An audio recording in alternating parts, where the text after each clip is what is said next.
שיר למעלות, אשא עיניי אל ההרים, מאין יבוא עזרי.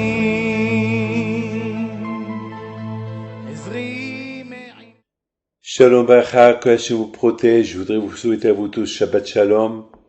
Nous sommes à la paracha de Korah. Et en France, bien sûr, c'est la paracha des Meraglim. En Europe, c'est la paracha des Meraglim, les explorateurs que Moshe Rabbeinu a envoyés pour espionner Israël. Mais parlons de la paracha de Korah. La paracha de Korah, la Torah, elle mentionne sa grandeur. Il était parmi ceux qui levaient le Aaron HaKodesh. Il faut savoir que le Aaron HaKodesh, c'est pas n'importe qui pouvait le toucher. Celui qui le touche, il meurt. Celui qui n'était pas saint, il pouvait mourir. Donc c'est la raison pourquoi la famille de Kehat, ils n'étaient pas très nombreux. Pourquoi? Parce que il y avait ceux qui n'étaient pas très purs. Alors l'arche de le Aaron, il allait les punir. Donc Korah était parmi ceux qui levaient le Aaron HaKodesh, l'arche de l'alliance. Et on ne comprend pas comment il est sorti faire la guerre contre Moshe Rabbeinu. Moshe Rabbeinu, il n'a pas cherché à la guerre, il était tranquille. Et déjà, le pauvre, tous les problèmes qu'il a eu avec ceux qui sont partis espionner Israël et ils sont retournés en la critiquant. Et malheureusement, Hachem, il a puni tous les Juifs dans le désert de rester là-bas 40 ans. Et tous ceux à partir de l'âge de 20 ans jusqu'à l'âge de 60 ans, ils vont pas rentrer en Israël. Déjà cette punition-là. Et déjà, la souffrance de rester dans le désert 40 ans, c'était déjà assez pour que Korah, il vient, il fait une révolution contre Moshe Rabbeinu. Et il dit à Moshe Rabbeinu, mais pour qui tu te prends? Vous comprenez, contre qui il a fait la guerre? C'est comme si quelqu'un parmi nous, il fait la guerre à Rabbi Shimon Bar Yochai.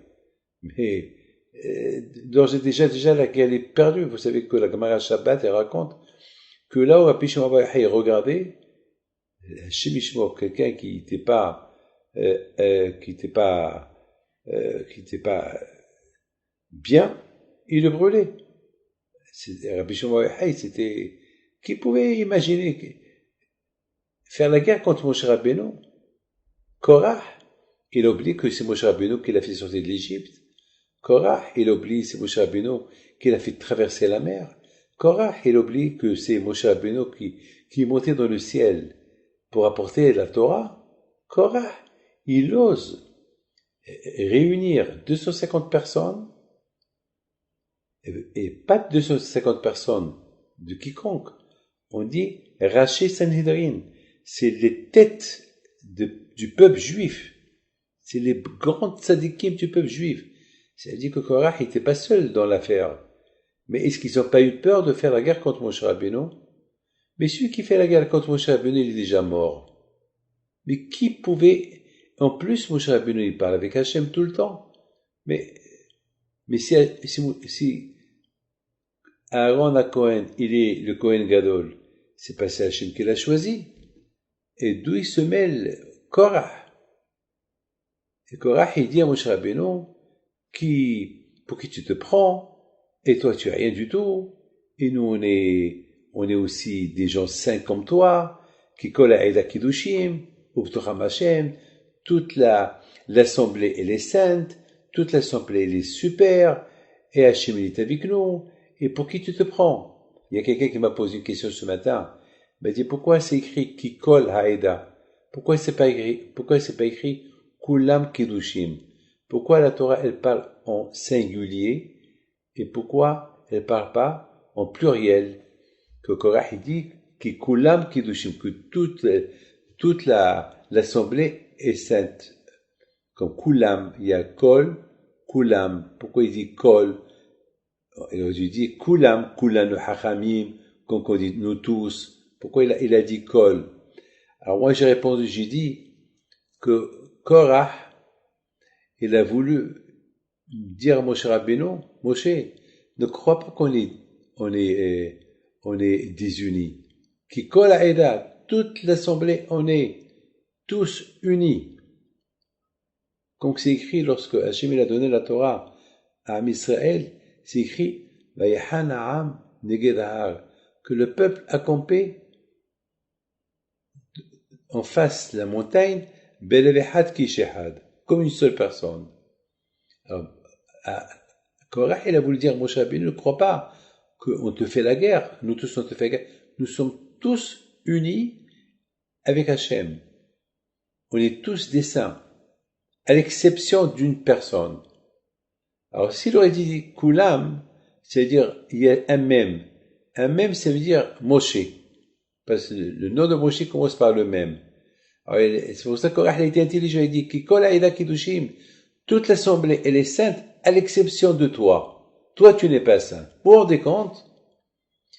Et le même aussi, il représente les 40 jours que Moshe Rabbeinu est resté dans le ciel. C'est-à-dire que même que tu es resté dans le ciel 40 jours, ça ne veut pas dire que tu es extraordinaire, tu es rien du tout. Kikol ha'eda kiddushim, toute l'assemblée, hein. Donc, Korah n'était pas bête. Korah était un homme très intelligent. Très. Il a dit que Kol ha'eda kiddushim, toute l'assemblée, elle est sainte à l'exception de toi, Moshe. C'est pour ça qu'il n'a pas dit Kulam. Et même que tu es resté dans le ciel 40 jours, ça ne veut pas dire que tu es resté le même, aujourd'hui tu es un autre. Donc on ne comprend pas pourquoi ton frère Aaron, tu as distribué des titres à toute ta famille, alors que il y a ici 250 personnes ils peuvent être aussi des Kohen Gadol. Mais maintenant la question se pose, comment Korah est arrivé à ça? Attends, Korah, t'es fou? T'es fou? Je me rappelle, il y avait quelqu'un qui est venu chez mon père. Il y a quelqu'un qui est venu chez mon père il y a longtemps. Et il a manqué de respect à mon père. Les gens qui étaient avec lui, ils lui ont dit, mais t'es fou? Mais t'es fou? Mais tu t'attaques à Rabbi Moshe Aaron Pinto. Attends, mais en plus, tu lui manques le respect chez lui à la maison. Vous savez ce qu'il a répondu? Il a dit, pour qui il se prend? Pourquoi nous, on n'est pas capable de bénir les gens? Ah, c'est la folie, tout ça. Ben là, il s'est à Chimishmor et il a mal passé la journée ce jour là-bas. On touche pas aux tzadikim. Les tzadikim, faut se la fermer. Aujourd'hui, malheureusement, si on pense un peu ce qui se passe avec cette corona, c'est la couronne. C'est-à-dire que chaque tzaddik, c'est une couronne. Chaque ben Torah, c'est une couronne. Et lorsque on se critique, on les critique, et eux aussi, si les rabbins se critiquent, alors chacun, il met sa vie en danger, et il met la vie, parce que la Torah, c'est la couronne. Et lorsque nous, on étudie la Torah, ça veut dire que on utilise la couronne d'Hachem. C'est ça là. Et de plus qu'on étudie la Torah, on donne la gloire et l'honneur et donner encore plus de gloire à Kadosh Baruch Hu. Et lorsque Hashem fait le contraire, on diminue la couronne d'Hachem, on diminue la Torah qui s'appelle couronne, et on diminue Hashim Ishmor, la providence divine, le royaume d'Hachem. Donc c'est dangereux. Donc c'est la raison pourquoi il faut faire beaucoup attention. On ne comprend pas. Ce Korah, comment il est arrivé à ça? Lui était un grand tzaddik. Il avait de l'argent. Il avait du tout. Il était l'homme le plus riche du monde de l'époque. Korah. L'homme le plus riche du monde. Qu'est-ce qu'il lui a pris? Pour devenir un fou. Pour faire la guerre contre Moshe Rabbeinu. Et une fois qu'on se lance à la guerre, alors après on devient des fous. Après il a même commencé à mettre des doutes sur la Torah. Il a commencé à se moquer des mezuzot. Il a commencé à se moquer du talit. Il a commencé à se moquer de la vache rose. C'est comme ça, mes amis. Lorsque quelqu'un commence à, à tomber, eh ben, il va tomber très très fort. Alors, qu'est-ce qui est arrivé à Korah? Mes amis, vous savez, la seule raison c'est que Korah n'était pas n'importe qui. Il était un grand prophète. Et il a vu que Shmuel Hanavi, qui était l'équivalent de Moshe à Aaron, il sortait de lui. Il a vu tout ça, il était un grand prophète. Donc, cette prophétie qu'il avait, et cette richesse qu'il avait, elle l'a rendu fou. Et c'est ça ce que la Torah veut nous apprendre. Que l'argent, il ne faut pas qu'il nous rende fou. Lorsqu'on atteint un but, on atteint quelque chose que d'autres ne l'ont pas atteint, et qui a du kavod, et qui a de la gloire, il faut être humble. C'est pour ça que la Torah elle dit qu'un roi qui devient roi, il ne faut pas qu'il soit orgueilleux, il faut qu'il soit humble, parce qu'il n'était rien du tout. Et c'est pour ça qu'on voit que Moshe Rabbeinu, c'est écrit sur lui, dans la parasha la semaine dernière, Ish Moshe Anav Bikol Adam. Moshe Rabbeinu était l'homme le plus humble du monde. Et c'est ça, mes amis, le message que la Torah veut nous apprendre. C'est un message qu'il ne faut jamais oublier. La Torah, il ne faut jamais oublier ce que Korah il a fait et ce qui lui est arrivé à la fin. Qu'est-ce qui lui est arrivé à la fin? La terre s'est ouverte, elle a englouti, et plus rien à lui n'est resté, ni argent. Tout ce qu'il avait est parti. Tout ce qu'il avait, tous ceux qui étaient avec lui sont morts. Ils étaient punis. Mais c'est quoi le but de tout ça? Eh bien, mes amis, le but de tout ça, il y a des gens que dès qu'ils voient le kavod, ils croient que le kavod, ils veulent plus du kavod. Le kavod, c'est Hachim qui le donne.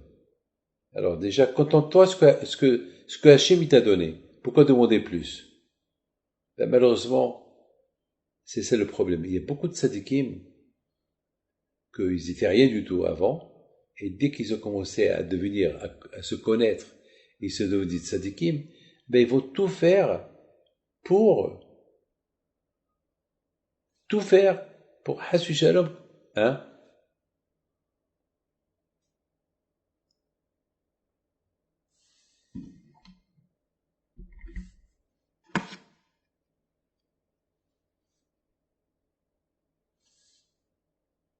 Oui, il faut me le dire. Bon, les tzadikim, lorsqu'ils voient que leur nom, il monte, et que les gens leur font le kavod, ils vont tout faire pour Hassu Shalom que le kavod, il va pas les détourner de la voie d'Hachem. On a vu que Rabbi Haim Pito, mon grand-père Alav Shalom, toute sa vie, il travaillait pour les pauvres. Il était un prophète, il savait tout. Mais le fait qu'il travaillait pour les pauvres, il va rentrer dans les maisons des pauvres, il va s'asseoir par terre avec des pauvres pour manger avec eux de la soupe. Pourquoi il fait ça, Rabbi Haim Pinto? Parce qu'il avait trop de kavod. Il avait peur que le kavod lui monte à la tête. Alors, pour ne pas que le kavod lui monte à la tête, c'est ce qu'il faisait. Et c'est ce qu'on voit beaucoup des tzadikim. Vous savez, une fois, on raconte sur comment il s'appelle, sur Rav Haikin, Alav Shalom, le Rosh Yeshiva d'Aix-les-Bains. Une fois, quelqu'un, il l'a vu, comment il rentrait dans les chambres où les garçons ils dormaient, il va voir si les garçons ils sont couverts. Et si quelqu'un n'est pas couvert, il va le couvrir. Regardez, mes amis, la grandeur de ce tzaddik-là. Mes amis, le kavod, il tue. C'est Hachem qui le donne. Tu le cherches, le kavod, il se sauve de toi. Et celui qui cherche le kavod, il souffre. Pourquoi? Parce que s'il voit qu'on ne l'honore pas, on ne lui donne pas le kavod, il va être malade, il va être misérable, il va pas être bien. Combien de fois, mes amis, ça arrive que des gens, ils vont se battre, ils vont se disputer. Oui, parce qu'il m'a pas fait kavod, oui, parce que je l'ai invité, il n'a pas venu il n'a pas honoré mon invitation, alors que moi j'étais à tous ses mariages, tous ses fêtes, lui n'est pas venu. Kavod. Et alors? Il n'est pas venu, juge-le bien, peut-être il avait un problème. Pourquoi tu le juges mal? Mes amis, ça c'est la première raison. La deuxième raison, Rabotai, il y avait un problème. Vous savez lequel? C'est parce que la tribu de Réhouben, elle était à côté de la tribu de Lévi, dans le désert. Et Korah, c'était la tribu de Lévi. Et Datan va Abiram, c'était la tribu de Réhouben. Eh ben, c'était son voisin. Et Datan va Abiram, c'était des gens des Shaim. C'est eux qui ont vendu Moshe Rabbeinu à Paro parce qu'il a tué un Égyptien. C'était des grands Shaim. Et malgré tout, au lieu qu'ils reconnaissent que Moshe Rabbeinu les a pas punis, parce qu'ils l'ont vendu, et c'est à cause d'eux que Moshe Rabbeinu est parti en exil pendant 40 ans, le pauvre, de l'Égypte. Au lieu qu'ils lui disent merci que tu ne nous as pas punis, mais, le contraire, ils sont restés des grands Réchaïm. Vous savez que Datan et Abraham, toujours, ils étaient contre Moshe Rabbeinu. Et jamais Moshe Rabbeinu, il leur a fait de reproches.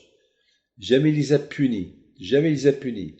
Au lieu qu'ils font teshuva, la haine qu'ils avaient contre Moshe Rabbeinu, ils l'ont transmis à Korah. Korah qui était voisin, au lieu que Korah, il les fait taire, Korah, il les a écoutés. Et c'est de là que le mal, il a commencé. C'est la raison pour ça on dit, il faut toujours éviter les mauvais. Il faut toujours s'éloigner des shrinim, des voisins mauvais. Des voisins qui sont anti-Torah, des voisins qui parlent de la shonara, des voisins qui sont pas bien, des voisins qui risquent de t'influencer mal, il faut s'éloigner d'eux. Alors, au lieu que Korah, il s'éloigne de ces voisins-là, le contraire, il s'est rapproché d'eux. Korah, il sait très bien que ces voisins-là, Datan et Abiram, de la tribu de Réhouben, ils sont contre Moshe Rabbeinu. Et pourquoi tu les écoutes? Non, il s'est mis copain avec eux. Et le fait qu'il s'est mis copain avec eux, ils l'ont influencé. Au lieu que ces Datan et Abiram, ils prennent de la bonne influence de Korah, on a vu le contraire, c'est Korah qui a pris l'influence de Datan et Abiram. Imaginez-vous, moi, David Pinto, que j'ai un voisin qui est anti-Torah, il est athée, que je vais devenir comme lui. Jamais. Je vais tout faire pour ne pas devenir comme lui. Au contraire, je vais tout faire pour que lui soit comme moi. Parce que moi, je suis convaincu ce que je suis. Lui aussi, peut-être, il est convaincu ce qu'il pense. Mais c'est une bataille entre lui et moi. Mais moi qui ai la Torah, j'ai un plus. Moi qui croyant, j'ai un plus. Je peux le mettre de mon côté. Au lieu que Korah, il met Datan et Abiram de son côté, il s'y met du côté de Datan et Abiram. Et la catastrophe, elle est venue. Et c'est de cette paracha, on apprend combien il faut faire attention des mauvais voisins. Combien il faut faire attention de la mauvaise influence. Combien il faut faire attention de l'influence, la mauvaise influence. Combien il faut faire attention de ne pas toucher aux rabbanim, de les écouter, de ne pas leur faire la guerre, parce que Akadosh Baruch Hu, il peut tout supporter, mais il ne se porte pas lorsqu'on touche les tzadikim, on touche les rabbanim. Vous savez, mes amis, je termine. Vous savez, mes amis, c'est écrit dans les prophètes que Yerovam ben Nevat, qui était un grand rachat, il faisait un sacrifice à l'idolâtrie. Il y a un prophète qui est venu au nom d'Hachem, qui lui a dit, Hachem, il m'a dit de te dire, avec tout le bien qu'il t'a fait, toi tu lui rends mal, tu fais des sacrifices à l'idolâtrie, alors Hachem m'a dit de te dire que tu vas finir mal. Le roi Yeroboam ben Nevat, il entend ça, il s'énerve, il prend le couteau pour le tuer, et sa main a paralysé. Et s'est paralysée. Et la Gemara, il dit, regardez, Hachem, il voit un roi juif qui fait de l'idolâtrie, qui sacrifie un sacrifice pour l'idolâtrie, il lui fait rien du tout. Mais au moment qu'il a voulu toucher au prophète, Akadosh Baruch Hu, il a puni ses mains. Donc de là, on voit que Akadosh Baruch Hu, il peut pas supporter des choses comme ça. Et c'est ça les leçons qu'on apprend de cette paracha. Les leçons qu'on apprend de cette paracha, que il faut toujours prier. Si on a de l'argent, on est riche, que l'argent ne tourne pas la tête, qu'on soit toujours humble, qu'on soit toujours des gens bien, qu'on ne perd pas la tête, qu'on ne devait pas comme Korah. Moi, je connais un monsieur qui était pauvre, je me rappelle toujours de lui. Et toujours je le voyais à l'époque, c'est une histoire qui s'est passée quelque part, je ne peux pas dire où. Et il venait me voir, et vous savez, il étudiait la Torah, tout ce que vous voulez. Et il a réussi dans la vie. Il a fait une affaire que cette affaire est devenue une très très grosse affaire, multimilliardaire. Et après, je l'ai plus revu. Mais un jour, je l'ai vu dans l'avion. Il était en business. Moi aussi, j'étais en business. Il me regarde, je le regarde, on s'est reconnus. Et vient chez moi. Bonjour, Rabbi David, ça va? Baruch Hashem. Alors, comment ça va à la yeshiva? Très bien, Baruch Hashem, tout va bien. Et vous, comment ça va? Il me dit, ça va. Et ça va un peu au niveau spirituel. Est-ce que tu as eu à la yeshiva? Oui, oui, mais vous savez, j'ai pas trop le temps, c'est des affaires. Et voilà.